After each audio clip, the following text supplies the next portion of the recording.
Nanindigan si Senadora Grace Poe na kumpleto at walang mali sa naging proseso ng pagpasa ng 2025 national budget. Si Poe ang chairperson ng Senate Finance Committee na nanguna sa pag-aaral at pagdepensa sa budget. May unang balita si Joseph Moro.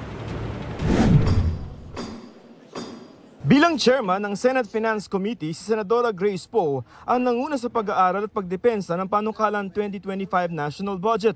Si Poe pinanindigang walang milagro at walang maling nangyari sa pagpasa ng 2025 national budget. Sa kabila ito ng pagsabi ng ilang mambabatas kabilang na sina Davao City 3rd District Representative Isidro Ungab, Kabataan Party List Representative Raul Manuel at Senadora Amy Marcos na ang niratipikahang Bicameral Conference Committee report may mga blankong probisyon. But in terms of stages, from BICAM report na blanco and then enrolled bill with figures, sinong gumawa nun? No, alam mo, pag sa enrolled bill, yun yung pinaka-importante doon sa BICAM.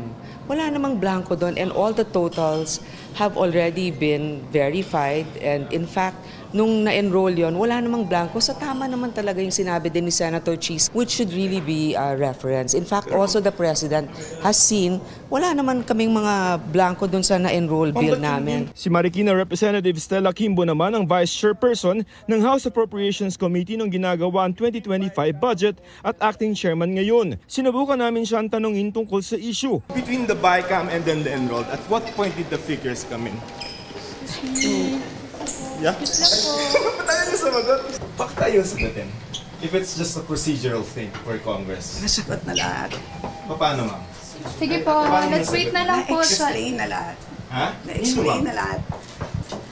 Si SP, na-explain na lahat. But ang issue is the BICAM. May mga kopya ng BICAM report na nakuha ang GMA Integrated News mula kina Ungab at Manuel. May nakuha din kami mula sa di nagpapangalang source sa Senado. Bagamat may pagkakaiba sa bilang at pwesto ng mga pirma, pare-pareho ang mga blanko ng mga ito. Ang BICAM report ang niratipikahan ng Kongreso para maging basihan ng enrolled bill at nang mapirmahan ng Pangulo naging General Appropriations Act o 2025 National Budget. Pero kung ikukumpara sa isa na batas na General Appropriations Act, ang mga blanko sa BICAM report ay napunan ng kabuuang halagang di bababa sa 138.36 billion pesos. Pinakamalaki riyan ang budget para sa NIA kaugnay ng Agriculture and Fisheries Modernization Program. Blanco ito sa BICAM report pero nalagyan ng 56.4 billion pesos. Ang sabi ng mga komikosyong mambabatas na punan ng mga blanco sa enrolled bill pagkatapos nilang i-ratify ang BICAM report.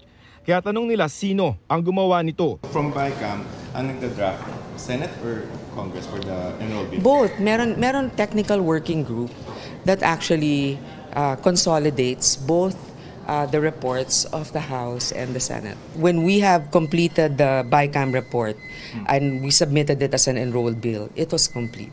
Thank you. It's complete.